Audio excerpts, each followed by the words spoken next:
Was Twilight Zone, the movie, a cursed production? A tragic real-life episode of The Twilight Zone. In a cruel twist of fate, the most ominous and tragic Twilight Zone-like scenario occurred in real life. Lending for imaginative directors of the time, Steven Spielberg, George Miller, Joe Dante, and John Landis, carte blanche on a segment for the anthological Twilight Zone, the movie appeared to be a surefire success. In the end, this big-screen adaptation will only live on as the production where 3 actors were killed on set due to reckless stunt coordination. An enticing introduction from Rod Serling would be inappropriate, because this incident was caused out of sheer negligence and greed for power. In the 40-year timeframe since the tragedy, accountability was held to a minimum, and the dark side of Hollywood filmmaking would be forever unveiled. What happened on the set of Twilight Zone, the movie? The first segment of Twilight Zone, the movie, directed by Landis, who flourished in comedies with Animal House and the Blues Brothers, and now established himself in the horror genre with An American Werewolf in London, entitled Time Out, was about Bill Connor, Vic Morrow, who travels through time and ends up in the Vietnam War, and is forced to protect 2 Vietnamese children from American troops. For the shooting an intricate action set piece, involving a helicopter chasing after Morrow and the 2 children, 7-year-old Micah Din Liu and 6-year-old Renee Shinichen, through a shallow river amid explosions at nighttime. Landis' first illegal practice was the hiring of the child actors, who did not have the required permits to work. He paid their respective parents under the table to avoid California child labor laws, which did not permit the employment of children during nighttime hours.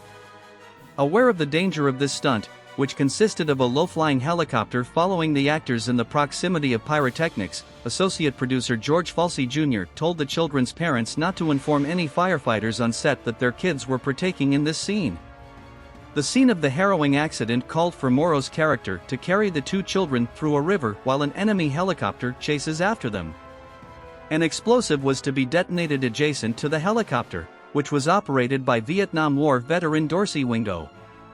However, the helicopter was too close to the explosive device on detonation, as its tail rotor was placed right above it. This caused the helicopter to spin out of control, and since the chopper was dangerously close to Morrow and the children as it was, this make-believe chase turned into a real-life race for survival. Before the detonation mishap, Wingo was told by production manager Dan Allingham that he was flying too low, but Landis shouted, "Get lower, lower," over the radio. In a flash, the helicopter lost all control as Morrow and Liu were decapitated by its rotor blades, while Chen was crushed to death by the weight of the helicopter. The defendants have openly admitted that the production violated child labor laws but maintained that the crash was an unavoidable accident. The aftermath of the Twilight Zone tragedy. This tragedy is an instance where everyone can agree that the circumstances put in place that caused the accident was disgraceful. It appeared evident that Landis and Falsey were recklessly negligent with the safety of the set. Witnesses corroborated during the trial for the accident that Landis instructed Wingo to fly low, including camera operators and Lee's father. According to camera operator Stephen Lydecker at the trial, Landis shrugged off warnings about the stunt being too dangerous.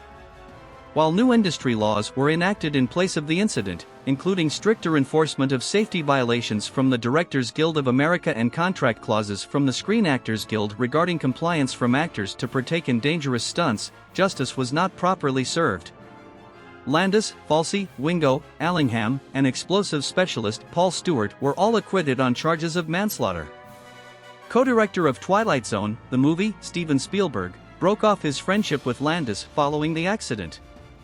He took the on-set calamity personally, stating that no movie is worth dying for. What the Twilight Zone tragedy says about Hollywood. Despite new laws put in place and important figures like Spielberg recognizing the immorality of what occurred, John Landis never paid the price for his ill-advised filmmaking. He continued to direct films for years following, notably a major box office hit in Coming to America in 1988. Directors have been sentenced to the proverbial director jail for way lesser wrongdoings. In Hollywood, you are punished for making movies that don't produce a profit, whatever happened to Richard Kelly or Frank Darabont, but not for involuntary manslaughter. For as magical as Hollywood and filmmaking are on the exterior, the Twilight Zone tragedy spotlights the cursed nature of the business. In the cruelest manner, the negligence of the film's production was a cautionary tale of the state of filmmaking at the time. In 1982, when the film was shot, New Hollywood was at its tail end. The era of filmmaking that centered around filmmaker-controlled auteurism was being sidelined for bankable franchise blockbusters during the transition to the 80s. The most fateful consequence of awarding unbridled power to a visionary like Landis is what transpired on the set of Twilight Zone, the movie. This incident showed that directors have a much greater responsibility while directing movies beyond realizing their artistic vision. For this Twilight Zone segment, cast and crew safety ought to have been priority number one.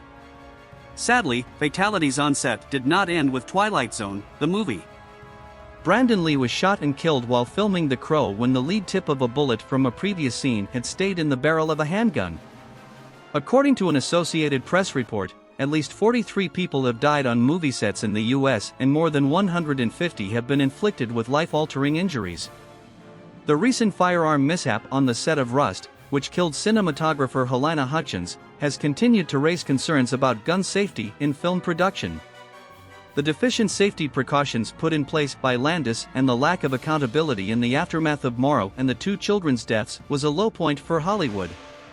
One would like to imagine that the industry learned its lesson as a result of the tragedy, but the last 40 years have shown that there is still an unsolved crisis regarding film production safety.